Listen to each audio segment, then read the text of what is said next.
ભાજપના મવડી મંડળના નિર્ણયથી સાંસદ મનસુખ વસાવા નારાજ છે। ભરૂચના ઝઘડિયામાં પ્રમુખ તરીકે સંદીપ પટેલની વરણી સામે વિરોધ નોંધાવ્યો।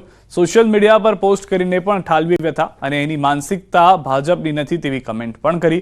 લોકસભા ચૂંટણીમાં મારી વિરુદ્ધ કામ કર્યું, વર્ષોથી સંગઠનમાં મહેનત કરી રહેલા કાર્યકરોની અવગણના કરાય હોવાનો પણ આક્ષેપ મનસુખભાઈએ કર્યો છે। ઝઘડિયામાં કંઈક કાચું કપાયું છે। ઝઘડિયામાં પ્રદેશ સમક્ષ જે રિપોર્ટ પહોંચ્યો છે એ રિપોર્ટમાં મને થોડો વાંધો છે। જે સંદીપ પટેલ જે ફૂલવાડી ગામના જે છે ડેપ્યુટી સરપંચ છે, પાર્ટીમાં એનું કોઈ યોગદાન નથી, આ ગામ પૂરતું છે, પણ આખા તાલુકાને સંભાળી શકે તેવો સક્ષમ વ્યક્તિ નથી। અને કેટલાક ધંધાકીય જે રેતી ઉદ્યોગ છે, ખાણ ખનીજ જેવા લોકો સાથે સંકળાયેલો છે। તો મારા કાર્યક્રમ નિષ્ફળ બનાવવા માટે બધી જ પ્રકારના આ સંદીપ પટેલે પ્રયત્નો કર્યા। તો એની માનસિકતા જ ભાજપ સાથે નથી, વિચારધારા ભાજપની છે જ નથી।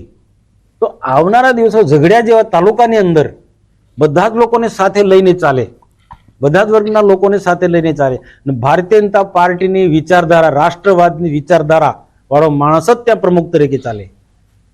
આવા ધંધાકીય રીતના સંકળાયેલો વ્યક્તિ ત્યાં પ્રમુખ નહીં ચાલે। એટલે એની સામે મેં નારાજગી વ્યક્ત કરી છે। અને જો આમાં સ્પષ્ટ કહેવું પડે, બદલે ના બદલે પાર્ટીનો વિષય છે, પણ મેં યોગ્ય સમયે પાર્ટીનું ધ્યાન દોરી દીધું છે। રાજકોટ મહાનગરપાલિકા દ્વારા બાકી વેરાની વસૂલી કામગીરી પૂરજોશમાં ચાલી રહી છે। માર્ચ મહિનો નજીક હોવાથી વેરાની વસૂલાની ઝુંબેશ શરૂ કરી દેવામાં આવી છે। જો કે હવે મનપા દ્વારા વેરો ન ભરતી સરકારી મિલકતો પાસેથી વેરો વસૂલવામાં આવે તેવી શક્યતા છે।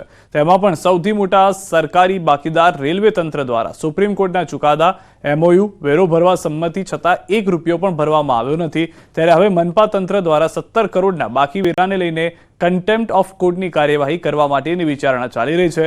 અગાઉ વેરો ન ભરવા માટે રેલવે વિભાગ સુપ્રીમ કોર્ટમાં પણ ગયો હતો। જો કે મનપાની તરફેણમાં ચુકાદો આવવા છતાં રેલવે વિભાગે વેરો ન ભરતા મનપા હવે કોઈ મોટું એક્શન લે તો નવાય નહીં।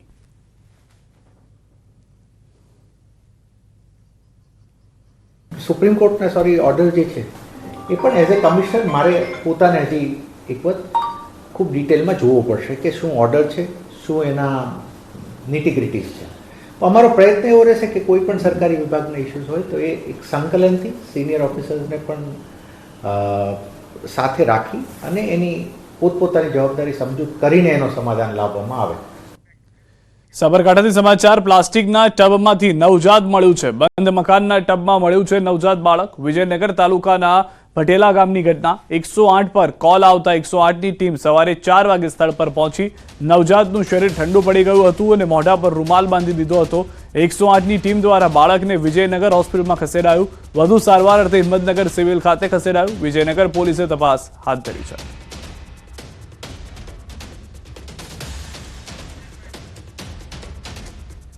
બનાસકાંઠા જિલ્લામાં ટ્રિપલ તલાકની ઘટના સામે આવી છે। ધાનેરાના એક યુવકે પોતાની પ્રેમિકાને પામવા માટે પોતાની પત્નીને ટ્રિપલ તલાક આપીને તરછોડી મૂકતા ખળભળાટ મચ્યો। ધાનેરાની એક પરિણીતાનો પતિ ગેરેજમાં કામ કરવાના બહાને પત્નીને ઘરે મૂકીને એકલો પાલનપુરમાં રહેવા આવ્યો હતો અને ત્યારબાદ તેણે પોતાની પ્રેમિકા સાથે ચક્કર ચલાવ્યું। પત્નીએ પાલનપુર આવીને રંગે હાથ પકડતા નરાધમ પતિએ 2 સંતાનની માતા એવી પોતાની પત્નીને છૂટાછેડા આપી ફરાર થઈ ગયો, જેથી તરછોડાયેલી મહિલાએ પોતાના પતિ અને તેની પ્રેમિકા સામે પાલનપુર પશ્ચિમ પોલીસ મથકે ફરિયાદ નોંધાવીને ન્યાયની માંગ કરી।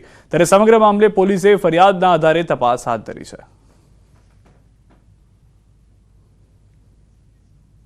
મારા ઘરવાળાએ કે મારે આજથી તું નથી જોતી 3 વખત તલાક આપી દીધી અને મારી છોકરી લઈને મારો ઘરવાળો ભાગી ગયો અને એને બી ત્યાં બોલાવી લીધી અને મારપીટ કરીને મને ત્યાંથી નાખી દીધી। બનાવ એવો બનેલો કે ફરિયાદી બેન જે છે એમણે એમના પતિ જે છે અખ્તર શાહ રાઠોડ કરીને છે, એમને અન્ય મહિલા સાથે જોઈ જતા અખ્તર શાહ રાઠોડ એમના ઉપર ગુસ્સે થઈ ગયેલા, એમના હસબન્ડ, અને અન્ય મહિલાની હાજરીમાં જ એમણે તલાક કહી અને ટ્રિપલ તલાકનો જે આ બનાવ છે એને અંજામ આપેલો।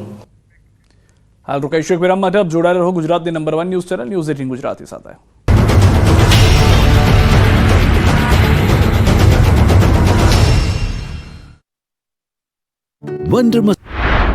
આવતીકાલથી 3 દિવસ સુધી માવઠું તબાહી મચાવશે। 21 જિલ્લાના ખેડૂતો પર મહાખતરો। 29મી ડિસેમ્બરથી ફરી ઠંડી ઠારશે। ગુજરાતમાં ખેડૂતોની જાણે માઠી બેઠી હોય તેવું લાગી રહ્યું છે. એક આફતમાંથી ઉગર્યા બાદ નવી આફત આવી રહી છે. જાણે માવઠું ખેડૂતોની પાછળ આદુ ખાઈને પડી ગયું હોય તેવું લાગે છે. કડકડતી ઠંડી વચ્ચે આવતીકાલથી માવઠું મહા મુસીબત બનીને ત્રાટકવાનું છે. હવામાન વિભાગે 26, 27 અને 28 ડિસેમ્બર એમ 3 દિવસ હળવાથી ભારે વરસાદની આગાહી કરી છે. 21 જિલ્લા પર માવઠાનું મહા જોખમ છે. આવતીકાલે 21 જિલ્લામાં માવઠાની આગાહી છે. ઉત્તર ગુજરાતના 3 જિલ્લામાં આગાહી છે. મધ્ય ગુજરાતના 4 જિલ્લામાં માવઠું મુસીબત બનશે.